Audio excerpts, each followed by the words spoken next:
Чаваш челги бурчухне тынже путмейн. Кодаму мелис, истяму И туған тіл, и матур тіл, әткәм әнкәмнең тілі.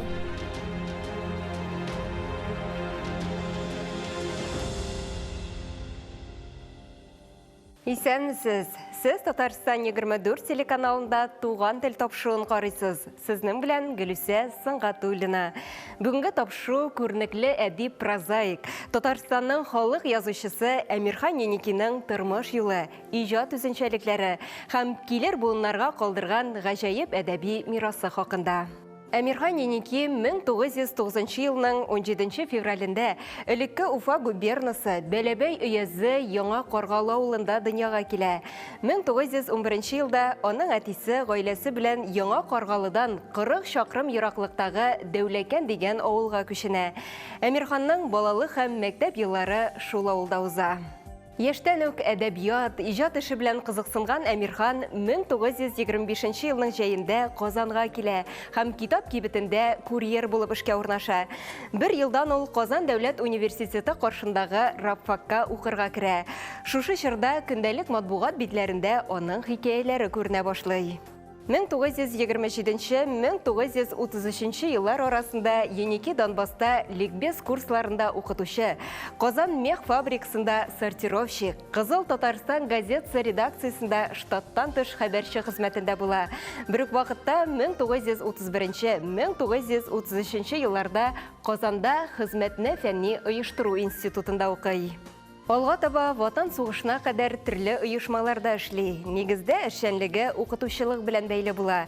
1941-1945 елларда исә әдип ватан сугышы фронтында хәрәкәттәге армияның хуҗалык һәм каравыл частьларында рядовой солдат булып хезмәт итә. Армиядан кайткач Әмирхан Еники берникадәр вакыт Совет әдәбияты журналында әдәби хезмәткәр. Аннары Татарстан радио комитетында әдәби тапшырулар бүлеге мөхәррире булып эшли. 1950-1952 елларда Казан авиация техникумында татар теле укыта. 1953 елдан бөтенләе белән профессиональ язучылык хезмәтенә күчә. Айрым журналистик язмалары һәм дус кеше, пожар, кызның бер кишендә кебек повесть хикәяләре белән сугышка кадәр үк матбугатта исеме күренгәләсә дә, Әмирхан Еники үзенчәлекле язучы буларак нигездә сугыш һәм сугыштан соңгы елларда формалаша. Аның бала, ана һәм кыз бер генә сәгатькә, мәк чәчәге, тауларга карап һәм кем җырлады кебек хикәяләре татар психологик прозасының матур үрнәкләре булып тора. Быйыл татарның ылпат язучысы, журналист, тәрҗемәче Әмирхан Еникинең тууына 115 ел. Әлеге күркәм юбилейны киң җәмәгатьчелек билгеләп үтә. Шул нисбәттән Татарстанның милли музее күргәзмә оештырган. Татарстан Республикасы Милли музейының төп фонд саклау урынында һәм шулай Горький музейында да Әмирхан Еники белән бәйле предметлар шактый күп. Шуңа күрә Милли музей үзенең әлбәттә әгәр дә инде язучының мирасы бездә икән, безнең фондларда икән, әлбәттә без ул мирасны күрсәтергә тиеш. Даими рәвештә ул мирасны күрсәтү мөмкинлеге юк, чөнки безнең заллар әлбәттә шикләнгән, әмма шушы юбилейлар кысаларында булса да без мирасны күрсәтергә омтылабыз. Милли музей әлеге күргәзмәне март айында оештырды һәм шушы март айы дәвамында Әмирхан Еники айлыгы дәвамында дисәк тә була, бу предметларны күрергә мөмкин. Башка вакытта әлбәттә аларны музейга барып күрү шактый катлаулы, махсус эзләнүчеләр генә аларны карый ала. Шуңа күрә әлбәттә мондый күргәзмәләргә барып йөреп калырга кирәк. Күргәзмәдә әдипнең, аның гаиләсенең шәхси әйберләре урын алган. Бу yetkәрләрне милли музейга Еникинең кызы тапшыруы мәгълүм. Биредә күргән мөмкин Әмирхан Еникинең сугыш вакытында йөргән букчасын, шулай ук безнең өчен бик кадерле тагын бер артефакт, ул Әмирхан Еникинең Шәриф Сүнчәләй белән алып барган хатлары биредә шулай күрергә мөмкин. Менә без Әмирхан Еникине әйтәбез әдәбиятның морзасы дип, һәм ул әле төрле чорларны берләштереп торган шәхес. Шуннан да Әмирхан Еники Тукайның замандашы Сәгыйть Сүнчәләй белән даими элемтәдә булган, хәбәрдә булган хатлар алышкан. Инде биредә Сүнчәләйнең, Сәгыйть Сүнчәләйнең энесе Шәриф Сүнчәләй белән алышкан хатларны күргән мөмкин. Бу хатлар, шулай алар сугыш вакытында барган язучылар, менә Әмирхан Еникинең чорлар арасындагы бер илче булып торуын күрсәтә дисәк тә була. Һәм иң мөһиме, менә әйтәм бит, ул Тукайларның замандашы булмаса да, Тукайларны күргән кешеләрне күреп аралашып яшәгән. Икенчедән, ул Бөек Ватан сугышында катнашкан. Өченчедән, ул Советлар Союзыннан таркалып, яңа Татарстанның барга килен күргән кеше. Менә ул эш шундый зур дәверне берләштереп тора. Һәм күргәзмәдәге предметлар да шушы чорлар алмашуына бер иллюстрация булып тора. Күргәзмәдә шулай ук Әмирхан аганың сугыш көндәлекләре дә урын алган. Биредә әдипнең хис кичерешләре генә түгел, фәлсәфи уйланулары, ил язмышы хакындагы фикерләре дә чагыла. Көндәлекләре турында алдагы сюжетларыбызда тагын да тәфсилләбрәк сөйләрбез әле. Хәзергә исә сүзне шушы экспонатларны кадерләп саклаучыга бирик. Татар язучыларының әйберләре саклана. Біз җыябыз, музейның тарихы буенча шушы татар язучыларының әйберләрен җыябыз. Менә 2000 елларда музейга килә Әмирхан Еникинең кызы Резеда Әмирхановна Тюменева. И ул безгә тәкъдим итә шушы Әмирхан Еникинең архивын. Без бик шат итеп ул әйберләрне, аның шәхси әйберләрен сатып алабыз. Ул әйберләр арасында бик күңелле, бик кызык документлар бар. Алар арасында хатлар, сугыштан келген хатлар, Фатих Әмирханның хатлары. Алар арасында хатлар, шул ук Кавина Жми хаты бар, келген 44-нче елны. Резеда Әмирхановна бала чагында 44-нче елны әтисенә фронтка хат яза. Ул да хат менән монда экспозициядә, шушы күргәзмәдә күренә. Әлбәттә, әдипнең әсәрләре китапларыннан башка күргәзмә тулы булмас иде. Алар да биредә лайыклы урынын тапкан. Әдәбият белән кызыксынучылар өчен әлеге күргәзмә чын мәгънәсендә табыш. Татарның бөек прозаигын мондагы мәгълүматлар аша рәхәтләнеп өйрәнергә була.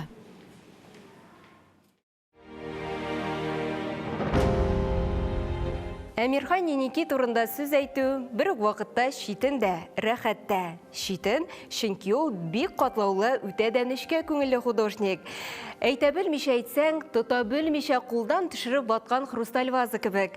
Аның иҗатын шәлпәрәмә китерүең дә мөмкин. Рәхәт, чөнки аның иҗаты уйланырлык азык, күңелгә шатлык, колакка музыкаль әһәң бирә ди Фатих Хөсни әдип турында. Язучы чыннан да тормыш күренешләрен һәм кеше характерларын анализлауда психологик тирәнлеккә омтыла. Шундый тирән әсәрләре аңа 1970-1970 еллар арасында тагын да зуррак иҗади уңышлар алып килә. Язучының рәхмәт иптәшләр, саз чәчәге, йөрәк сере, рәшә, Гөләндән туташ хатирәсе исемле повестьлары, ялгызлык, туган туфрак, матурлык, төнге тамчылар, әйтелмәгән васыят кебек хикәяләре шуңа дәлил. Еники кешеләр арасындагы катлаулы мөнәсәбәтләрне яктыртуы, заманны борчыган проблемаларны кыю рәвештә күтәрүе белән бергә сәнгатьчә камил, гаҗәеп матур әсәрләр тудыра. Ул әсәрләрне укыган сайын укыйсы, айрым урыннарын отып алып ятлыйсы килә. Матурлык хикәясе үзегеннән итара. Тургайлар көн яктысыннан туя белмәгәндәй, тагын да биеккәрәк менеп, тагын да сузыбрак, ярсыбрак, бер үзлексез сайрыйлар да сайрыйлар. Дөнья киң, киң, киң, әлләләләләү. Җире күге тын, буш, моңсу. Бик моңсу миңа, берни эшли алмыйм үзем белән. Самавар артыннан гына улына карап утырган ана күз алдыма килә дә, эчемнән тагын үкси башлыйм. Кемгәдер йодрык селкеп кычкырасым килә. Ямсыз түгел бит ул, матур бит ул, матур, матур Бәдретдиннең әнисе. Бу хикәя чыннан да үзе бер матур җыр сыман яңгырый. Илдар Юзиев сүзләре белән әйткәндә, язучының үзенчәлекле хикәяләү алымы халыктан килә. Әйтерсең, син якын дустың белән чәй ишеп утырасың. Ул сиңа бер дә кабаланмыйча гына күңелендәге йөгәнсез дәртне тыштан яшерә-яшерә күзенә бәреп чыгарга торган яшь бөртеген эчкә йота-йота сөйли. Ул сөйли, ә син күпне күргән, күпне кичергән бу тылсым иясенең авызына карыйсың да, оның сихри сөйлемі ортынан ересің. Сөйлегіне түгіл, көйлей дейер едім мен. Оның прозасының шағирәне өз ритмі бар. Әлбәттә, Әмирхан Еникенең шәхесе турында сөйләргә алынган без икән, әдипнең тормыш һәм иҗат юлын баштан аяк өйрәнгән галимнәргә мөрәҗәгать итмәсәк, дөрес булмас. Татарстанның халык язучысы, Габдулла Тукай исемендәге дәүләт бүләге иясе Әмирхан Нигъмәтҗан улы Еникеевка кунакка барганнан соң, кунакка баргач, мин аңа булай дидем. Әмирхан ага, сезнең яраткан китабыгыз, яраткан әсәрегез бармы? Үзегезнең иҗат иткән койсы әсәрегез сезгә аеруча якын дидем. Соңгы китап романым диде. Соңгы китап романын ул инде 1983 елда танылган язучы буларак һәм инде Тукай бүләге иясе буларак иҗат итә. Соңгы китап романы ул беренче чиратта Әмирхан Еникенең нәсел шәҗәрәсен яктырткан. Һәм шулай ук Әмирхан Еникенең әдәбият мәйданына кергән вакытларын яктырткан әсәр буларак кызыклы һәм игътибарга лаек. Гөлфия Расил кызы кат-кат Еникенең нәсел җибенә басым ясады. Язучының морзалар нәселеннән булуы чыннан да аерым игътибарга лаек. Әмирхан Еники озак яза. Ул үзе дә бу турыда әйтә. Хикмәт нәрсә язуда гына түгел. Ничек язуда ди. Ул язучының язучы өстәленнән әйтик басмага үзенең әсәрен илтеп биргәннән соң да әсәрнең телен эшкәртүен дәвам итә. Һәм еш кына нәширләргә шалтырата торган була. Менә бу урындагы 3нче, 5нче, 6нче абзацны сүзне үзгәртергә кирәк булыр. Һәм бик тә сак карый торган була. Нәширләрнең аның текстларын үзгәртүләренә, кыскартырга сорауларына һәм башкаларга. Мәсәлән, аның Рәшә повесты беренче вариантта басыла алмый. Аны цензура үткәрми. Ләкин Әмирхан Еники моны бик авыр кичерә. Әмирхан Еникине бу әсәр рус телендә басылганнан соң Мәскәү әдәбиятчылары әйтик яклап, Мәскәү әдәбиятчылары яклый. Шуннан соң ул тулы вариантта дөнья күрә. Әмирхан Еники шәхси мирасы белән зур өлешен калдырган әдип кенә түгел, татар әдәбияты өчен зур эш башкарган прозаик та. 50нче елларда Галимҗан Ибраһимовны яклап чыга. Ул Гаяз Исхакый исемен яңгыраткан беренче әдибебез. Ул Сәгыйть Сүнчәләйне яклап чыккан беренче әдибебез. Габдулла Тукай атеист дигән фәнни хезмәт басылганнан соң юк ул атеист түгел дип бер үзе язучылар җыелышында чыгыш ясаган беренче әдибебез. Кыскасы, ул шушы соцреализм кысаларында берничек тә яза алмый. Һәм шуңа күрә аның әдәбияты, аның әсәрләре татар әдәбиятының йөзек кашы классик әсәрләр. Шулай итеп, Әмирхан Еники нәрсә турында яза, ничек яза дигән сорауларга без булай җавап бирербез. Үзе дә әйтә, ярату турында язам мин ди. Мәхәббәт турында язам мин ди. Кешене йөртә торган хис ул мәхәббәт ди. Еникинең кулъязмалары Шәриф Камал музей йортындагы күргәзмәдә дә урын алган. Менә алар. Әмирхан аганың искиткеч бай әдәби телен, кеше психологиясын, хис-тойгыларын чагылдыручы кадерле экспонатлар.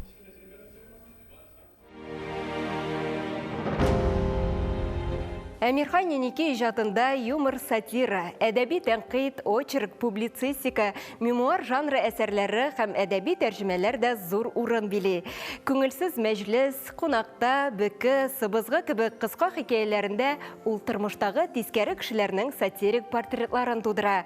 Гомумән, юмор, сатира язучының һәрбер әсәрендә диярлек очрый.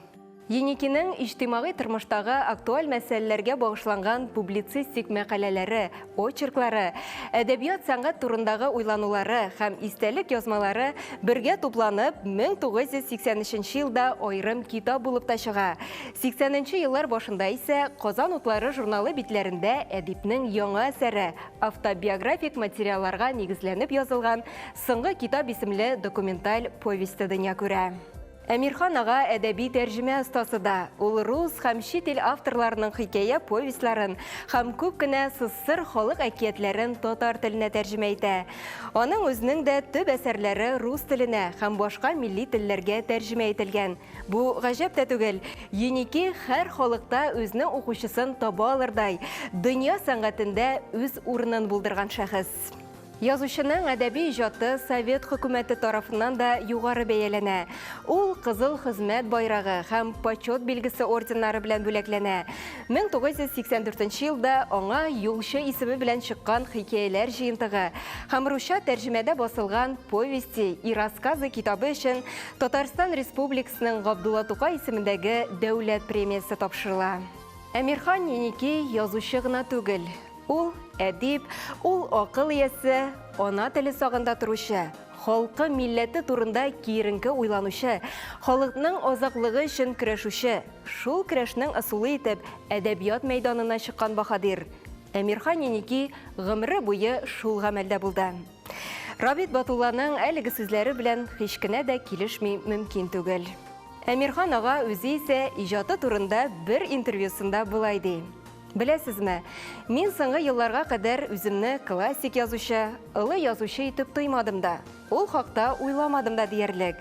Тик соңгы елларда гына азрак, әллә мин чыннан да шундыйрак язучы микән дигән уй килә башлады.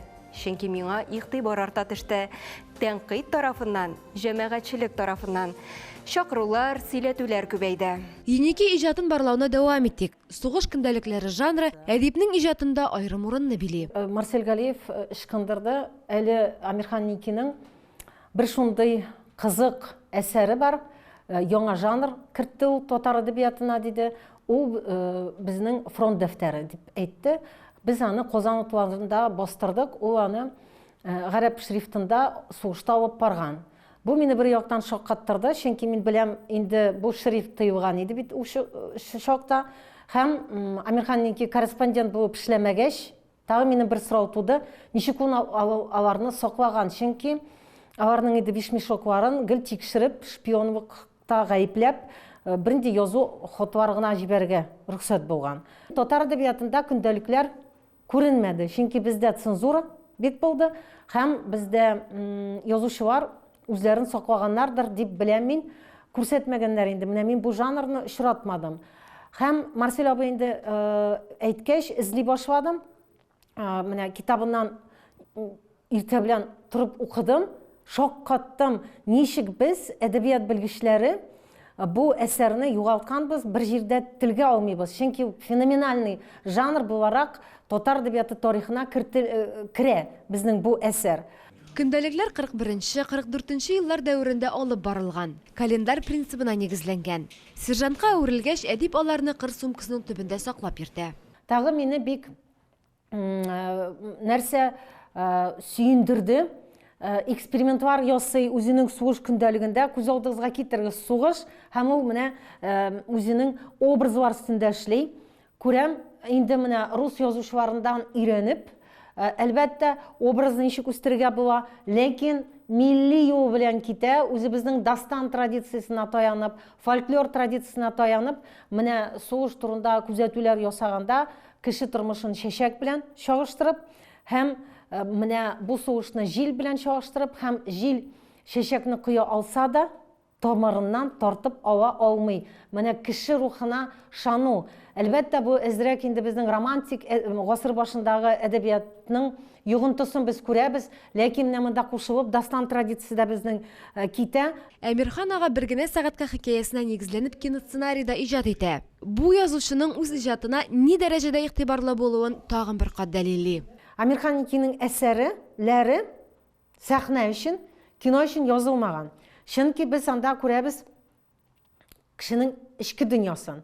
Һәм әлбәттә, аларны сәхнәгә чыгарганда, кинога чыгарганда бик күп сценарист ягыннан һәм режиссер ягыннан эшчәнлек таләп ителә. Һәм мин моны аңладым. Менә Камал театрында Рәшә спектакле чыккач, Айдар Забаров безнең бик сәләтле егет, менә бу җитди проблеманы шишәргә омтылган, ләкин Әмирхан Еникинең тексты бирешмәгән. Дип мин менә шундый фикергә килдем, ике тапкыр бу спектакльне карап. Һәм инде интернетка кереп карага булдым мин бу хикәяләрнең генә интернет челтәренә, һәм Россия сайтыннан чыкты. Безнең фондта Амирхан Никинең бер генә сәгатькә дигән киносценарийсы саклана дип. Шулай мин инде музей хезмәткәрләренә мөрәҗәгать итеп, бу сценарийны китерттем Шәриф Камал музеена, һәм без хәзер инде белгечләр белән бу киносценарийны өйрәнәбез. Менә ул киносценарийның төп нөсхәсе, хәтта автор ремаркалары да сакланган. Ә без исә галимәләребезгә Амирхан Еникинең шәхси мирасын кадерләп саклаучы милли музей хезмәткәрләренә олы рәхмәтебезне белдерәбез.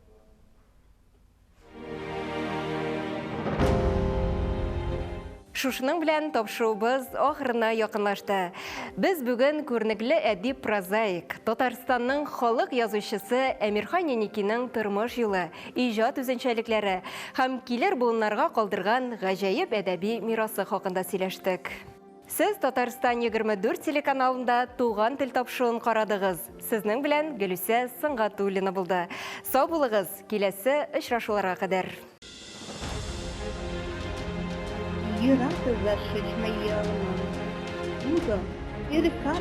Чаваш челги бурчухне, тенже путмейн. И туган тел, и матур тел, әткәм әнкәмнең теле.